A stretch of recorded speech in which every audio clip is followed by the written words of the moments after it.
Back in 1975, my brother David and I and David Stansky started the band. We were living in Michigan. We weren't actually a garage band. We were setting up in our living room. Usually I was playing either drums or guitar, but sometimes I would play a saxophone.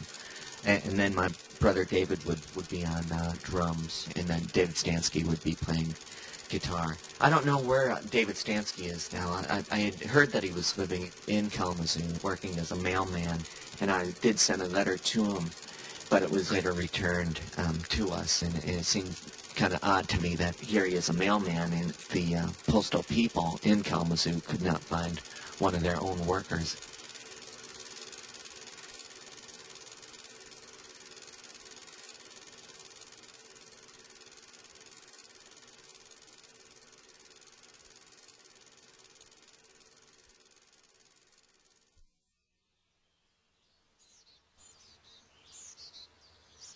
We grew up and went to high school in Michigan, and that was like the best time to be in Michigan and the best place to be, because we had like the MC5 and the Stooges, and other parts of the country, you know, I don't know what they had, but you know, you couldn't beat the Five and the Stooges. Plus we had Motown on the radio. You know, the Detroit radio would be playing Motown, and then there was a Fort Wayne radio station in Indiana that played like Beach Boys and stuff. So we had what the rest of the country has, but we had the advantage of having the Five and the Stooges like at our high school dances and stuff. So, you know, not bad.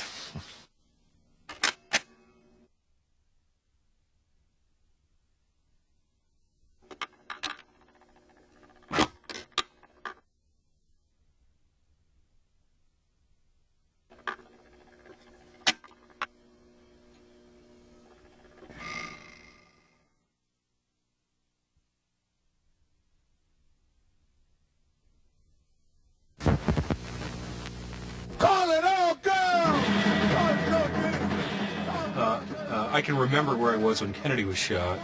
I was in a grade school class in Kinnelon, New Jersey.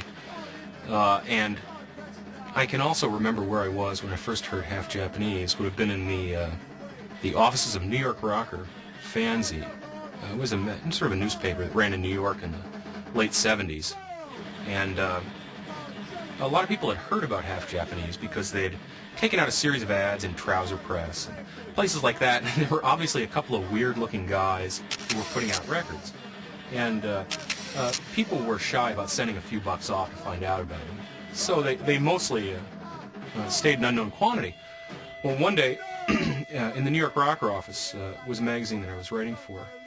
And Half Japanese sent a box of their first 7-inch, Calling All Girls, to a personalized copy to each person who was listed on the masthead. So this box of 20-odd singles showed up with a neatly hand-lettered name on the front of each envelope. And we took it out and we played it, and the art director, Chris Nelson, and I were floored by the way it sounded. And nobody else at the magazine was interested in picking up their copy at all. And, you know, you put it on, and it was obviously, you know, a burst of duo genius that just had a feel to it that had been unrivaled since Coltrane and Rashid Ali recorded Interstellar Space. We did the first couple little records right here in this house, just on a cassette recorder, and just right upstairs in our own little studio. After that, we got a reel-to-reel recorder and more guys in the band and made a little bigger sound, but started out little in this big house. Jad and Dave recorded Calling All Girls while we were back in Michigan getting ready for Peter's wedding, and they did it the week before the wedding, and when they came out, the job was accomplished. The recording had been made, and they put an ad in one magazine one time, and they were sold out within a few weeks. So they reprinted that, and it just, they were all gone in just a very short time. Absolutely amazing. The record itself, when it came out, was especially unique because, well, a lot of groups were putting out their own records at the time, self-recorded, self-released. but very few of them sounded like this. I don't think any of them sounded anything like this. Usually they were groups that had some commercial potential whatsoever, really had some hope to recoup their investment, and maybe Jad and David felt the same about theirs. If I were doing it, I probably would not have expected anyone would have wanted this or would have been interested in listening to this, but they were bold enough to take their money and put it into putting this thing out, and no one else had anything remotely like it. It seems like it's pretty easy to play guitar because, once you know the science of it, that the high notes, the little skinny ones make high sounds, big fat ones make low sounds, and then if you go in the part of the guitar near where you pluck it, that makes high sounds, and down at the other end, then you got it mastered. That's all you got to know. Oh, and if you want it to be fast, play fast, and if you want to go slow, go slow. That's all there is to it. It's that easy to play guitar. Some people worry about chords and stuff, and that's all right too. There's all kinds of music in the world. You might want to learn some other stuff if you're doing that kind of music. For what we do, for what I was doing, that was the beauty of it. You can learn it that first day.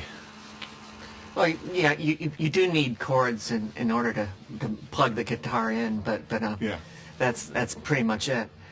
Half Japanese are not a band that makes sense in small doses.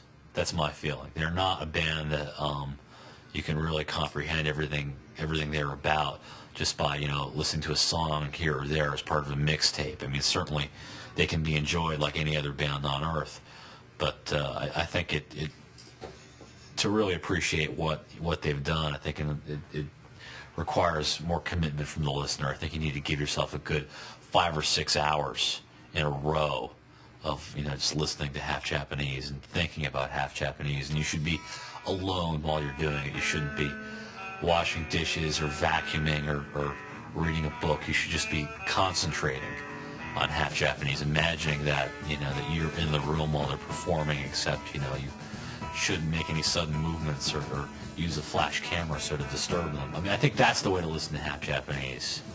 I think people are just so fucking casual about it. That's why more people haven't found out about it, because they lack the intestinal fortitude to really check this band out. I'll change my style. Oh, baby, like a child. If the beating of my heart beat too slow for you, just tell me and I'll change it too. I'll change the way that I walk. I'll even change the way that I talk. If there's something about my kissing that don't please you, just tell me and I'll change it too.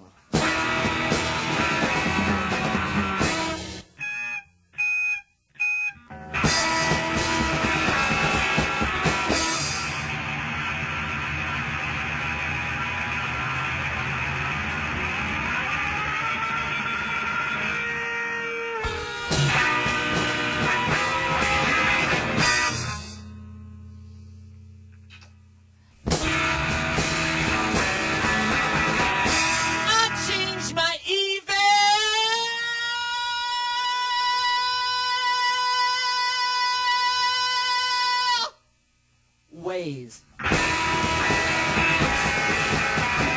Each night and every day. If there's anything you want me to change at all, just tell me and I'll change it all.